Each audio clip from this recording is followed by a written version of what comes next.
Assalamualaikum and good afternoon to our beloved lecturer and fellow friends.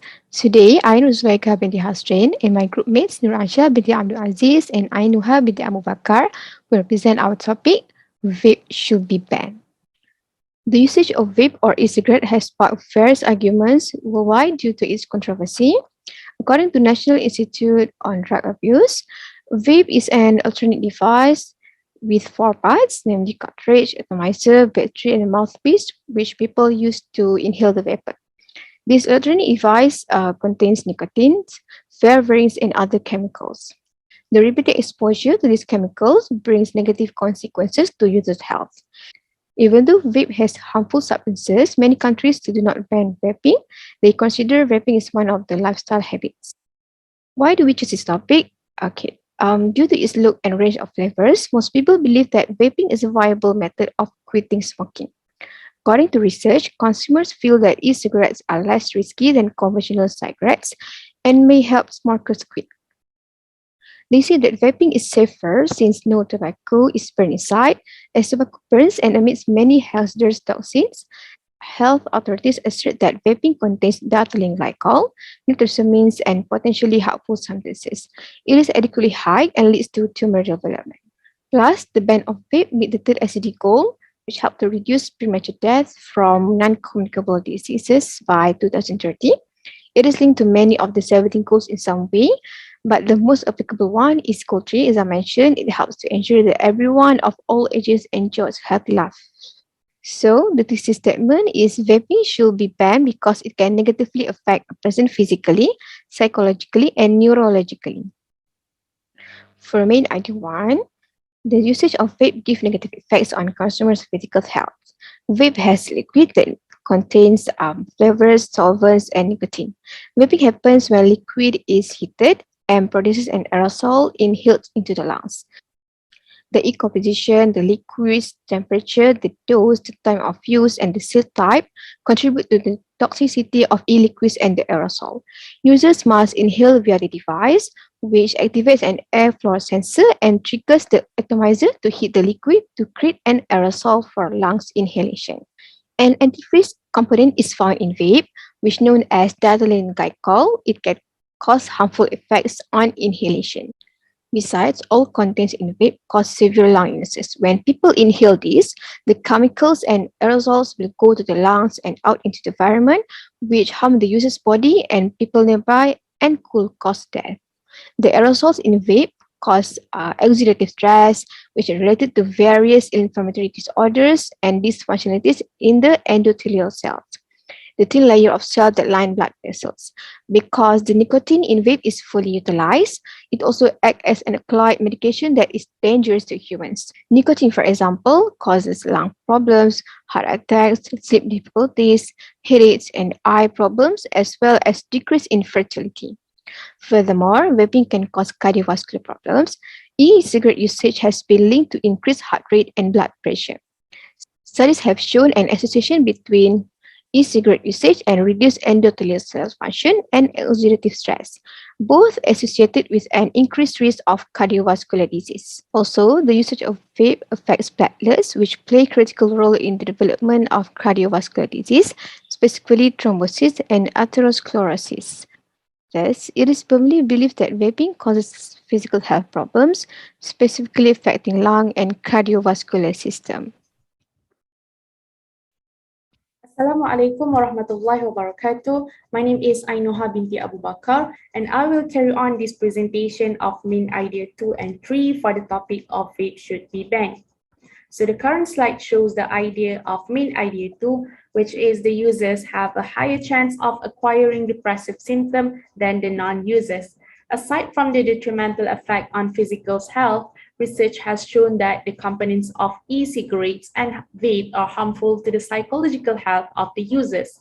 One research revealed that certain mental health issues, such as attention deficit or hyperactivity disorder, post-traumatic stress disorder, low self-esteem, and traits of impulsivity were commonly found among the users of e-cigarette.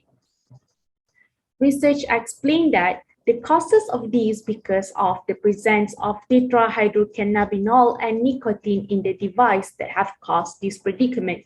So these two main substances activate the brain's intrinsic through the activations of the nucleus accumbens and subsequently release the dopamine. So the dopamine should be a good thing because it releases the happy hormone, isn't it? So what happened when the users are trying to stop from taking nicotine is it causes the brain dopamine levels drop, prompting depressive symptom, particularly when in regular nicotine vaping, users try to stop or those who are experiencing nicotine withdrawal. Moving on to the next slide. Next slide is playing in addition to the increased odds of depressive behavior, research suggested that it promotes suicidal thoughts, intention, and suicidal attempt, notably among adolescents. Korean Youth Risk Behavior Web-based survey, they discovered that Korean students who consume vaping product displayed growing risk of suicidal behavior, contrary to those who do not use the device. In conclusion, it is strongly asserted that e-cigarettes have negative impacts on psychological health, predominantly among younger consumers. Next slide. We are looking on the main idea 3, where it stated that vape could affect one's neurological health. Research has found that youngsters, they like to inhale the vapor and have the possibility of having a high consumption of nicotine, thus exposing this young generation to get sick. So what happened to nicotine is addiction. So the keyword here is addiction, whereas addiction is a complex condition, a brain disease that is manifested by compulsive substance use despite harmful consequence. Thus, this is what it means by affecting neurological health. Furthermore, the consequence of addiction to nicotine is more common in children than in adults, and this has been linked to an increased risk of substance abuse in general. Research also found that the rising use of marijuana through vape device is evolving, with some combining the substance with tobacco. Marijuana is a kind of addictive substance, so it leads the users to crave for more drugs. Those who consume it are at a higher risk taking drugs like heroin. So that is all from me, and this presentation will be continued with the next presenter. Thank you. Thank you to the previous presenters. Now, we will move on to the discussion on the Islamic perspective regarding the issue of vaping. The banning of vaping is in line with the teachings of Islam. Islam prohibits the usage of hazardous elements in one's life as the consumption of something that is harmful, whether directly or indirectly, purposely or not, could lead to harm or death. Therefore, it is not allowed. Allah Subhanahu wa Ta'ala said in the Quran in Surah Al-Baqarah, verse 195, and do not throw yourself with your own hands into destruction by refraining, and do good. Indeed, Allah loves the doers of good. Based on this verse and other Islamic evidence, the majority of Muslim scholars have declared that the consumption of electronic cigarettes is haram or forbidden for Muslims. Based on this concept, the scholar also mentioned that the authorities should amend its prohibition to vape to protect the public good or maslahah ammah. And based on the concept of maslahah ammah, it is obligatory for the citizens to abide by the prohibition. The banning of vape also upholds the spirit of Maqasid Sharia, as the prohibition corresponds to the 5 principles of Maqasid Sharia, namely the protection of one's faith or religion, the protection of one's life, the protection of one's mind, the protection of one's lineage, and the protection of one's property or wealth. The legal ruling of fatwa on the prohibition of vape have included the opinions and ruling of Makassi Sharia to uphold and enforce not only on religious perspective, but also for the sake of life, minds, dignities, lineage, and positions of Muslims. To conclude this presentation, it is to remind that the harms inflicted by e-cigarettes and vape to one's physical, psychological, and neurological health firmly suggest that vape should be banned. Therefore, this presentation urged the government to enforce the prohibition of vape and implement stricter acts for vaping. Many countries throughout the world, including Malaysia, have no specific act for vaping.